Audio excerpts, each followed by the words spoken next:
I can't let nothing get in my way. I know you hear me when I pray. I know that I'm not perfect, yeah, I make mistakes. I need you to be there for me every step of the way, yeah, cause there's a blessing with my name on it. Hey, you know that I need it, Lord. Show me how to get it, Lord. I'm barely eating, Lord. Trying to feed my people, Lord, yeah, cause there's a blessing with my name on it. Ooh, hey, you know I receive it, yeah, I believe it, yeah, yeah. This year will be my year, I claim, hey, yeah, I claim, oh, oh, oh, yeah, yeah, this year will be my year, I claim it, yeah, I claim it, this year will be my year, yeah. I've been putting work in, yeah, tryna make my dreams come true. I know I get impatient, my family and my babies, they waiting on me to come through. Pressure on every level, issues, I got several, trying not to settle, I wanna be successful. I can't be a failure, but it get kinda hard trying to keep it all together. There's a blessing with my name on it. You know that I need it, Lord, show me how to get it, Lord. I'm barely eating, Lord, trying to feed my people, Lord. There's a blessing with my name on it, hey. You know I receive it, yeah, I believe it, yeah, yeah. This year will be my year, I claim. Good morning, good morning, good morning, and happy Monday, baby. Yes, it's a Monday. We are excited to be here. I don't know about y'all, but the weekend went by so fast, and honey, them storms were coming through. So listen, it was a perfect time to be in the house to either catch up, lay up, or whatever it is you wanted to do. But it was a good weekend, so I hope you all enjoyed it. We are here on the Empowered Morning Show. So if you have not been following us, please do so. But I'm going to flip it over to my girl, P. Angela. But before I do that, let me just let y'all know the topic for today, actually for this whole week, we are talking about the effects of COVID and whether it was negative or positive, because it was both. You know, we can look at it on one extreme to the next. So we're going to get into it this week, but today we're going to talk about it from a financial perspective. But before we do that, I'm going to kick it over to my girl, Coach P. Angela Jones, baby. Thank you, Angela, and good morning to everyone. Listen, I need to know what's in your cup today. So I'm sipping on this dark roast because, listen, it's Monday, right? But I'm also got my fatigues on. If y'all see, I got my little fatigues on because we're talking about COVID. And COVID was a battle for me. But baby, I won my battle. I don't know about you. I won my battle. I won my COVID battle. And the way that I was able to win my COVID battle was by grace and mercy following me all the days of my life. It was grace and mercy.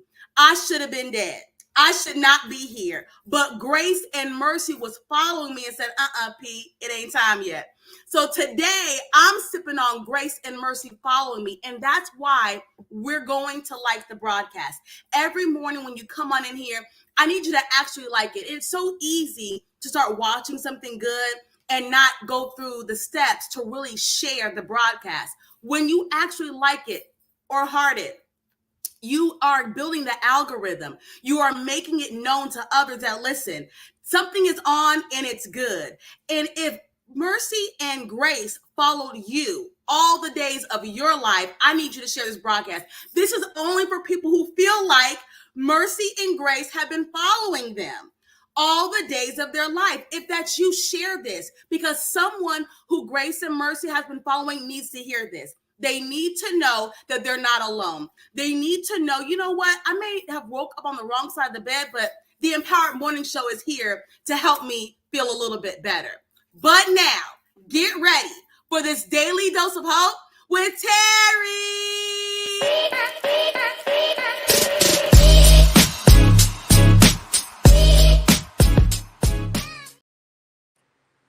Good morning, everybody. Happy Monday. Y'all, it's an amazing Monday. It's going to be a miraculous Monday.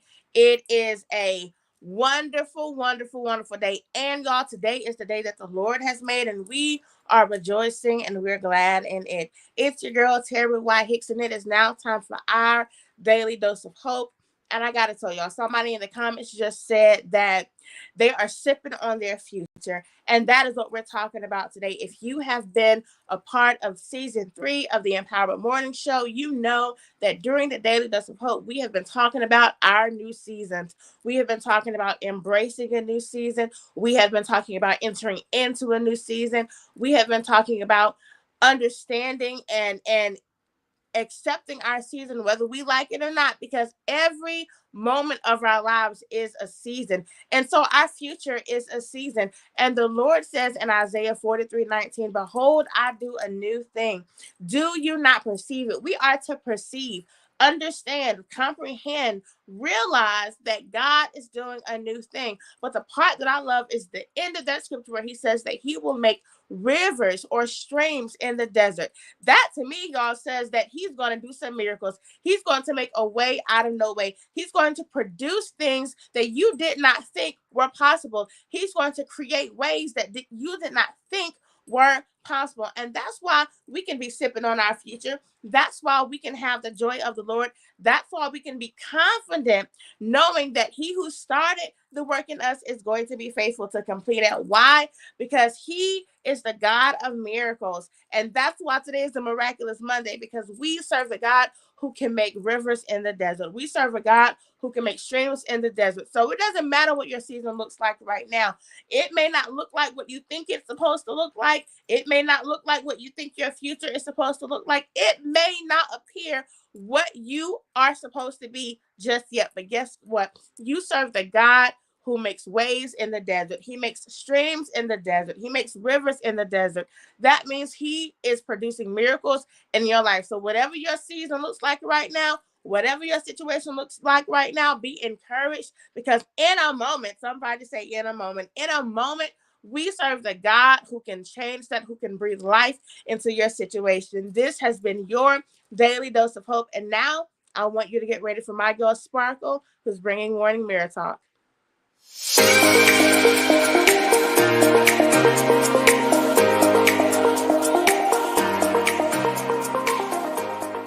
Good morning. It is self time. As we are guarding our heart, we are guarding our moves. So as we make our moves, we're not telling everyone. We're not sharing it yet. It is not time to share your moves. You are making these moves and you are coming up with these strategies. You're writing some visions, but you are guarding it. The moves are essential. They're necessary. They are adamant. You have to make these moves, but everyone's not ready to receive the moves that God has for you. You cannot let everyone in because they can't handle what God is doing for you. They can't hold it because they're in belief. They cannot believe that God is doing this to this magnitude. He cannot believe that God has blessed you the way he has blessed you. They can't believe that you're in a head swimming blessing. But the more they sit back, they're going to get the reveal, and God is going to reveal it at the right time. So make the moves and make them silent and make them strong and make them a secret, because God is ready to open the windows of heaven and they have your name on it. This has been your Mirror Talk with Sparkle. Have a blessed day.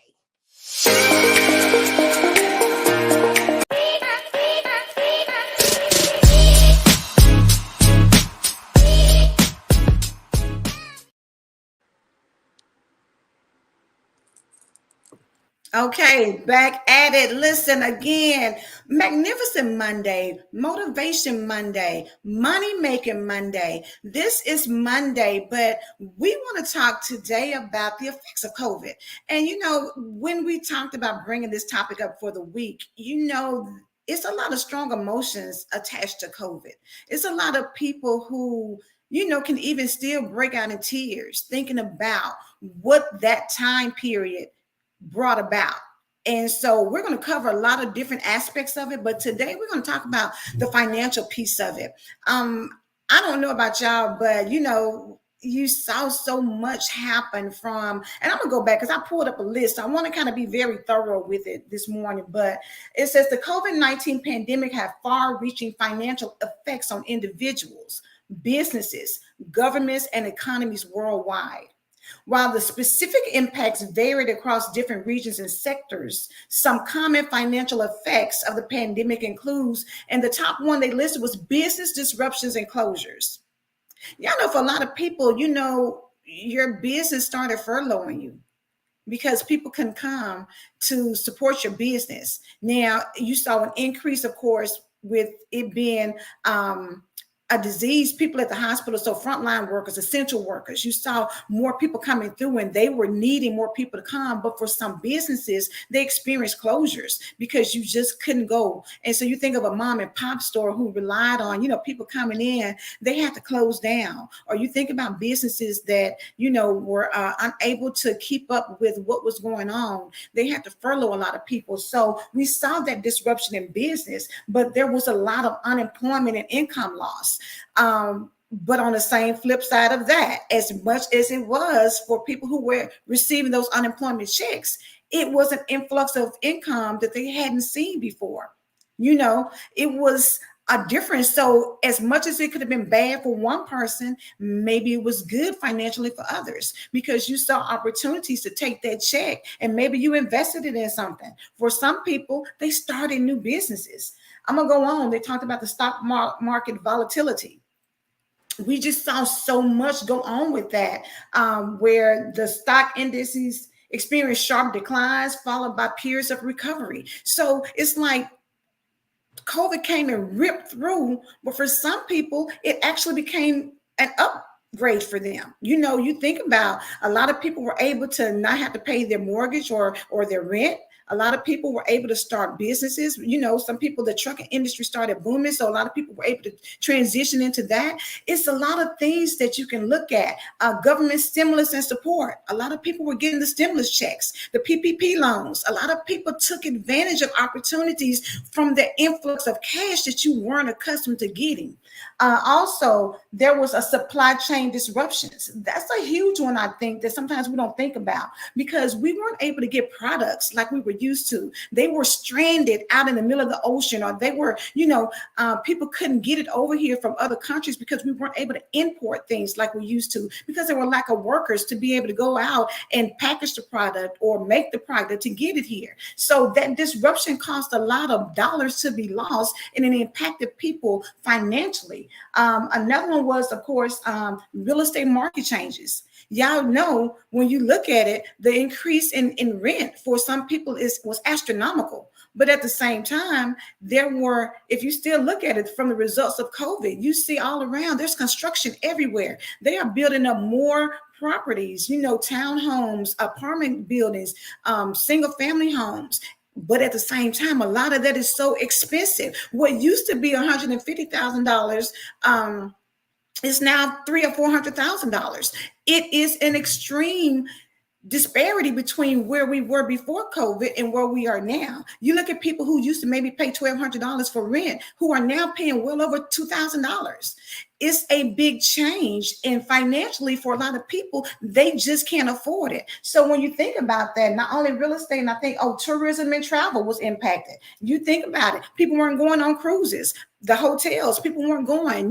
We started, Piangela remembers, we started the I'm a Woman Empowered. We did a gala and everything. And during the COVID times, we were able to get an excellent rate because people weren't coming out like that. So the rate they would have charged pre-COVID, it was greatly reduced because people were trying to get business to their establishments. So that worked out in our favor. But on the other end of that, there was a rise in online shopping and e-commerce. People who decided, because it was a great migration from the job force, people were leaving jobs left and right to start their own businesses, and a lot of it was online. So that was really super important for a lot of people because they were able to make money on e-commerce. Because you think about it, people were going online more. They were shopping online, so Amazon, I'm sure, got an uptick because Regina put the trucking industry is still in danger. Yellow Freight shut their doors last week. People lost their pension. Wow. And we still are feeling the impact. So ladies, hop in at any time, because this is really a huge topic. Like you see, it's a lot of areas that were impacted, a lot more negative for some than others, but definitely a big impact financially. Okay, well, there's this term that was coined during the pandemic that I found out from a friend, and it really connected with me. It's called a 9-to-5preneur. So I am a 9-to-5preneur. I work in the field, I work in corporate America, but I also own a business. And for people who were in that space, it was very difficult. Some of us were furloughed, and some of us were what you called what was that term they came up with? Necessary workers? Essential workers. Essential workers. So I was managing a restaurant during the pandemic, and my restaurant was considered essential because we were providing food. And for whatever reason, the Publix and the Kroger and all of the grocery stores near my house were running out of food, like you saw, like the shortages. But my restaurant, baby, we was getting cases and cases of chicken and fish. Wow. I mean, we were just getting cases. And when people in my community found out, my owner said, Piangela, I need you to work as often as possible. So during the pandemic, I was working 6 and 7 day work weeks every single day, open to close, managing this storefront restaurant, because in our neighborhood we were the only thing open. So yes, there was an economic boom, but I was exhausted. Meanwhile, my husband and the kids are sitting on the couch watching movies because Daryl was furloughed and the kids didn't have school. And it was an economic boost, but it was also emotionally draining for me, because I was considered out there in the front line. I wasn't a nurse or a doctor, but what I realized that people who are hurting are looking for hope anywhere. Yeah. And so I may have been selling food and managing a restaurant, but I was also praying for a lot of people and helping people get through the times of not having enough.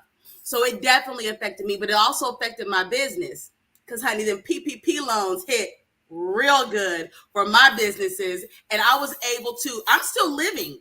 Like right now today, I'm still living off of the benefits of a PPP loan. So I was able to see kind of both sides of that in that aspect.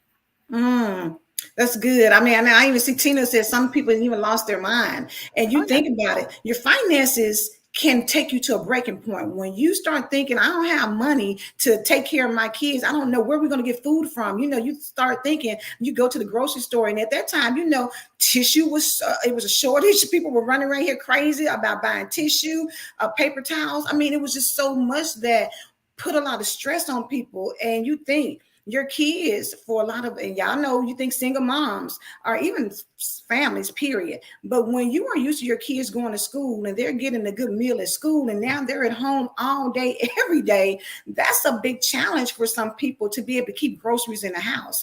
And you think about, even the elderly, I know at the time, my father-in-law, he used to love to go to eat Cracker Barrels, every morning. And so you think when that's your lifeblood, when that's where you go out to just kind of meet people, because you live by yourself, you go out and meet people. That's where you see them and you build relationships, and you don't have that.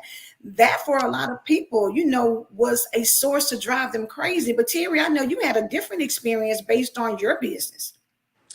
I did. And, part of it, I know on Friday, we're going to talk about mental health. So I want to talk about part of it on Friday. But you just made a good point about your father-in-law, and how that's how he would get out and be in the community living by himself. So for me, before I get into the business part, I want to talk about that because that was an important part that I think a lot of people miss. So for somebody like me, I'm very, I am an extreme extrovert. So I have to be around people, and, that's just kind of where I pull my energy from. A lot of people like to be in quiet spaces, and that's how they feel energized and rejuvenated. I feel energized and rejuvenated by being around other people. So when COVID happened and I was by myself, well, Lucy and me, and even Lucy was so confused because she's used to me not being here during the day. And then all of a sudden I was here all day, and she's like, what is happening right now? So she was running around crazy. I was going crazy because I'm used to being out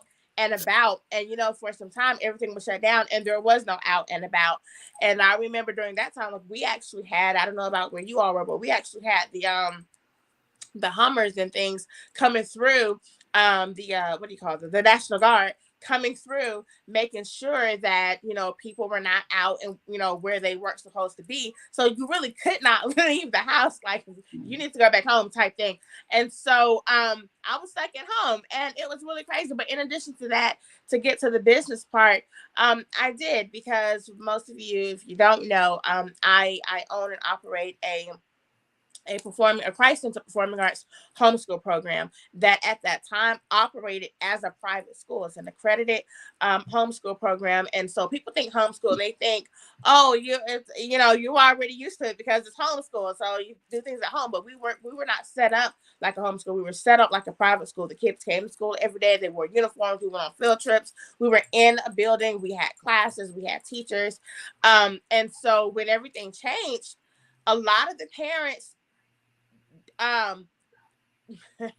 they didn't understand the change. And for them, when we had to transition from being in the building to going virtual, that was a lot of change that had to take place. And it was overwhelming. I mean, just like in public schools, they went from being at home to, being at school to being in a virtual learning environment. And it was a learning curve for everybody. But for me, I think we caught it a lot from a lot of parents who didn't understand, because they kept saying, well, you're already in homeschool.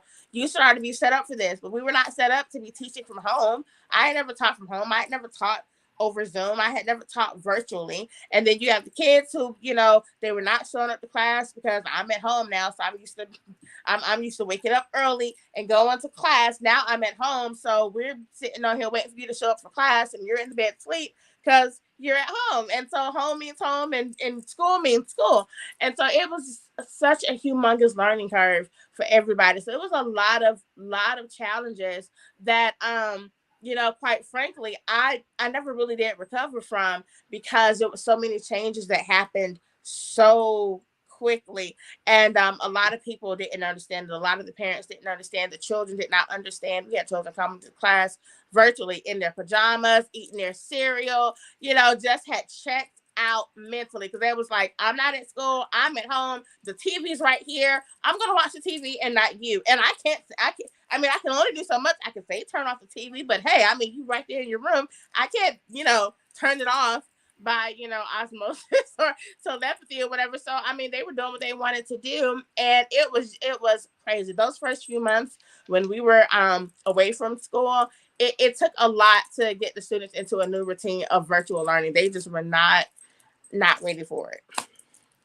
Wow. And I can see how that can be, such a hard thing for somebody. For one, your routine is disrupted, but for you, when things start changing like that, that impacts your money. When you start getting people who, especially when you are accustomed to working from that aspect, and you don't have people who are enrolling in school, because now, I don't know, maybe, for whatever reason, that's not what we choose to do. Or maybe I can't afford the tuition this time. That's maybe exactly what happened. You had a lot of parents who, and it was kind of two things that happened at one time that all of it affected my income. But the one of the things that happened was parents, because the public schools opened up virtual learning opportunities too.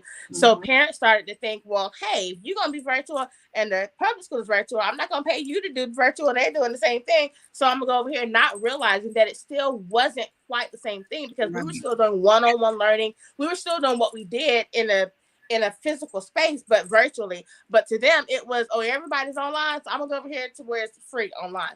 And then, so that happened. So a lot, like literally half of my students at one time came out, over half. It was probably about 60% of my students I lost, because the parents were like, well, if you're gonna be virtual, they're gonna be virtual. I'm gonna go over here to the free virtual. And then you had other parents who couldn't afford it because their jobs were affected. So that their hours were cut. Some lost their jobs. Some, their jobs, they put them on furlough, things like that. So they no longer have the ability to afford the tuition because they were impacted by COVID. So all of those indirect impacts impacted me directly. It impacted my students. It impacted my staff, because now we, instead of having 100% coming in, now we have like 30% coming in. And so I'm having to make sure everybody gets theirs before I get mine. And then they have to go other places to work. And then it was just getting lower and lower. And we literally saw it just trickle down to almost nothing. But Regina, I know you, because you have a business. As a matter of fact, you own a barbershop. So just think, if people can't come in, how did that impact you financially? Well, to be honest with you, yeah, it did affect. I'm not going to say it didn't affect my finances, because not a lot of people weren't able to come in. But the main concern was when everybody was telling everybody they had to be 6 feet apart. I was never 6 feet apart.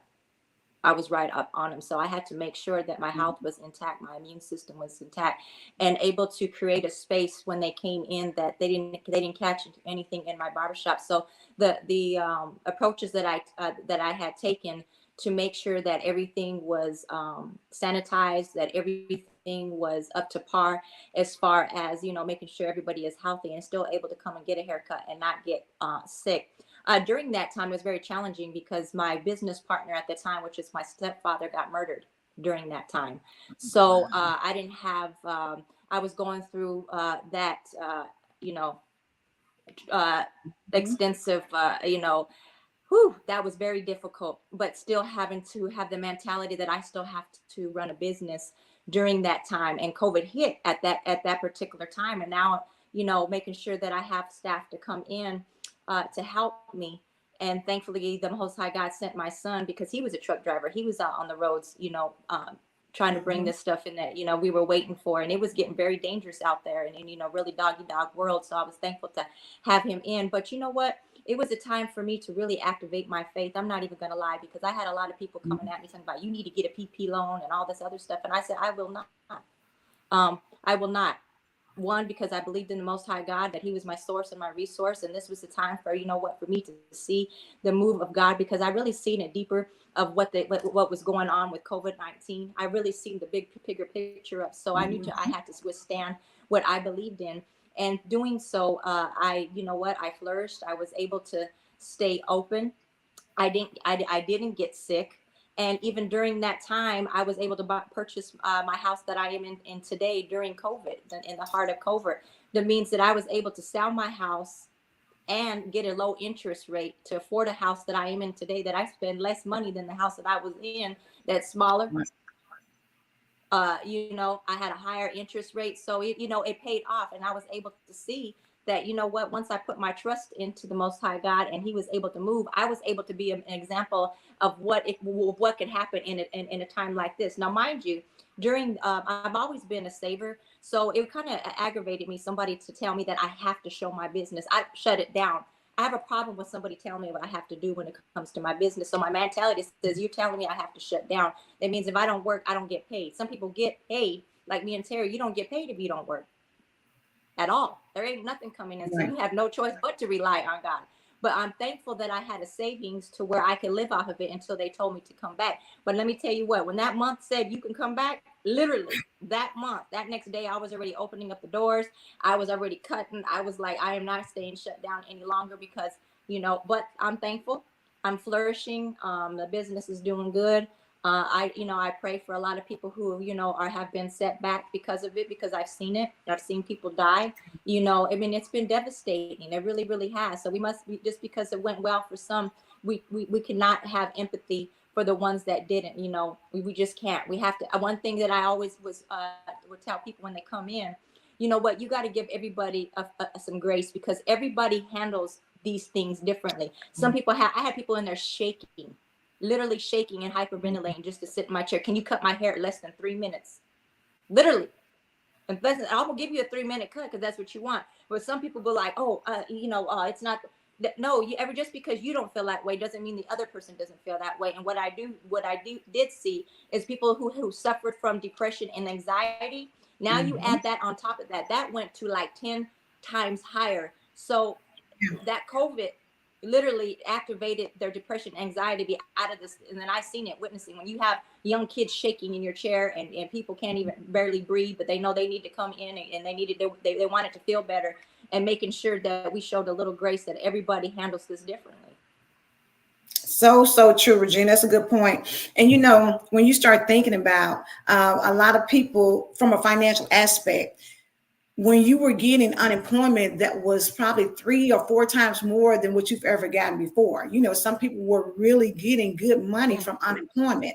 To go from that to say, okay, a job, why would I get a job? If I'm making $1,200 a week, why would I go get a job and I may only be making $500? It was something to really kind of think about. You think also about a person who's renting. Maybe, you know, they passed something where you were able to get relief because you didn't have income coming in like before. But for the homeowners, maybe they were looking like, okay, but I'm depending on that money myself to take care of my thing. So it was really a duality between the two, where you have to really look at, like Regina said, I'm not looking for a PP loan, but for some other people, PP loans is what helped you to get your business. I know even for me, I didn't do a PP loan, but I started a business. I started, you know, really publishing books. Like they said, the online thing was popping, and was able to successfully, you know, I started the I'm a Woman Empowered group. People were looking for connectivity. They were looking for opportunities to, you know, if y'all remember then, Zoom was on fire, but it was so many people who were coming on hacking Zoom. We would have meetings and there would be some people coming in and they were popping like popcorn. They were just coming on there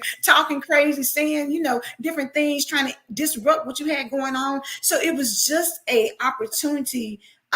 Again, when it comes to finances, and I see different people on here, some say it was a very trying time. Others say, you know, they had a completely different experience. Regina said that some got a lot of money that the government said they overpaid and snatched that amount of their money back from their bank accounts. That's another thing. There were some people who, yes, leaving their accounts with zero balances. A lot of people were getting the money, but at the same time, because they falsified information, baby, they were taking their money back. So you just think, if you got money and you spent it and they took money from you, that puts you in a devastating financial places. And to be honest, some people were even looking at jail time for falsifying documentation. So this COVID thing, I'm telling y'all, we're already out of time. I'm telling you, but at the same time, still tune in tomorrow. Tomorrow, we're talking about Testimony Tuesday, and we're going to have somebody who's going to come on and talk about their experience and give their testimony. This week is going to be powerful because, y'all, COVID is just that deep, and we still are experiencing lingering effects, even with it coming back and rising up, where people are still getting COVID. So let's just go ahead and pray, but hopefully all hearts and minds are clear. After we get off here, tune in to Rev Pat. She will be next. But Heavenly Father, we thank you so much for the blessings you've given us. For those who are still here today, God, we thank you for the opportunity that you have seen us through COVID. God, for whatever issues people may be experiencing with their finances, we ask that you intercede and step in, Father God, and let them put their trust in you and not man, that you will be able to see them through whatever they're going through. In the name of Jesus, I pray. Amen. Amen. All right. Y'all have an amazing Monday. Tune in to Rev Pat and then come back and see us in the morning at 7 a.m. Eastern Standard Time. We'll talk to you then. I claim it. This year will be my year. This year will be my year. I claim it. I really believe it in my heart. This year will be my year. I claim it. Yeah. I claim it, I claim it, I claim it, I claim it, I claim it, yeah, yeah. I claim it, I claim it, I claim it, I claim it, I claim it, I claim it,